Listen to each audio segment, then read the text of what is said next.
रूही पुराने घर पहुंचकर सुकून को लगाएगी थप्पड़ और सुकून से बचाएगी नहर को, क्योंकि जहां रूही नहर को पूरे घर में ढूंढती तो है, मगर जब उसे नहर कहीं नहीं मिलता तो वह नहर को ढूंढते ढूंढते सुकून के कमरे में चली जाती है। लेकिन वहां का नजारा देखकर रूही के पैरों तले जमीन खिसक जाती है, क्योंकि वह चारों तरफ गुलाब की पंखुड़ियां और मोमबत्तियां होती है, मानो जैसे किसी की सुहागरात हो, जिससे रूही को सुकून के इरादे समझ आ जाते हैं कि सुकून की नहर पर गलत नजर है। इसीलिए रूही देरी न करते हुए घर वालों के पास जाकर उन्हें बताती है कि नहर पूरे घर में कहीं नहीं है और घर से सुकून भी गायब है। इसीलिए उसे शक है कि नहर सुकून के साथ ही कहीं गया है, जिसे सुनकर पूरे घर वालों के होश उड़ जाते हैं और दादी रूही पर भड़क उठती है कि सुकून शरीफ घराने की लगती है, इसीलिए वह भला नहर को कहाँ ले जाएगी। जिस पर रूही पूरे घर वालों को सुकून की करतूत बता देती है कि सुकून ने अपना कमरा नहर के लिए सजा कर रखा था, जिससे पूरे घर वालों को रूही की बातों में सच्चाई नजर आती है, क्योंकि सुकून जब से घर में आई है तब से उसके हलचल किसी को ठीक नहीं लग रहे, जिसे सुनकर रतन भी घर वालों को बताता है कि शायद रूही का शक सही है, क्योंकि सुकून के आने के बाद से ही नहर के बर्ताव में बदलाव आया है। और उस दिन भी नहर ने अपने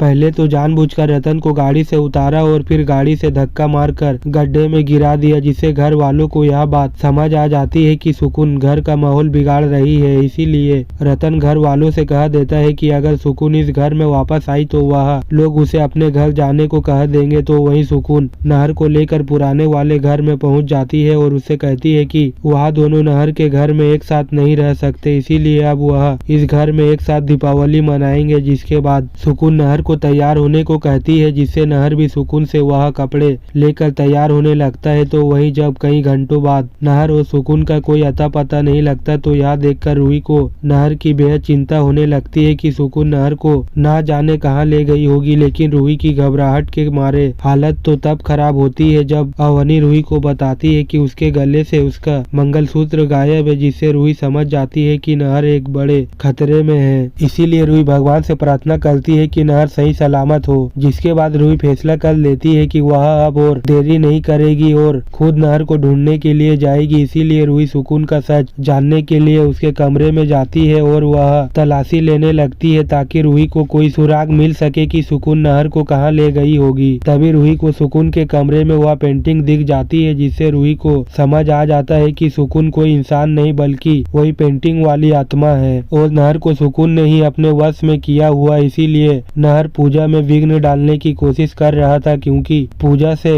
आ रही सकारात्मक ऊर्जा से सुकून को तकलीफ हो रही थी। साथ ही रूही को यह बात भी समझ आ जाती है कि वह इस पेंटिंग को अपने पुराने घर से लाई थी, इसीलिए हो न हो सुकून नहर को उसी जगह ले गई है। इसलिए रूही जब दौड़ी दौड़ी घर से जाने लगती है तो यह देखकर घर वाले रूही से पूछने की कोशिश करते हैं कि आखिर हुआ क्या है और रूही कहाँ जा रही है। जिस पर रूही घर वालों से बस इतना कहती है कि नहर खतरे में, इसीलिए वो नहर के पास जा रही है। जिसके बाद जैसे तैसे रूही उस पुराने घर में पहुँचती है, जहाँ रूही खिड़की से देखती है कि सुकून नहर के ऐसे करीब आ रही है जैसे कि वह नहर की पत्नी हो, जिससे रूही को खुद को ही नहीं रोक पाती और घर के अंदर आकर सुकून को एक जोरदार तमाचा मार देती है, जिससे सुकून को रूही पर गुस्सा आता है और वह रूही से कहती है कि आखिर रूही की हिम्मत कैसे हुई उनके घर में आने की। जिस पर रूही सुकून को जवाब देती है कि सुकून नहर को इस घर में क्यों लाई और वह अपनी दुनिया में वापस क्यों नहीं चली जाती जहाँ से वह आई है। जिसे सुनकर सुकून को पता चल जाता है कि रूही को उसका सच पता चल चुका है। इसीलिए सुकून रूही से कहती है कि वह अपने प्यार के लिए ही यहाँ आई है, इसीलिए अब वह नहर को लेकर ही वापस जाएगी। जिस पर जब रूही कहती है कि क्या सुकून को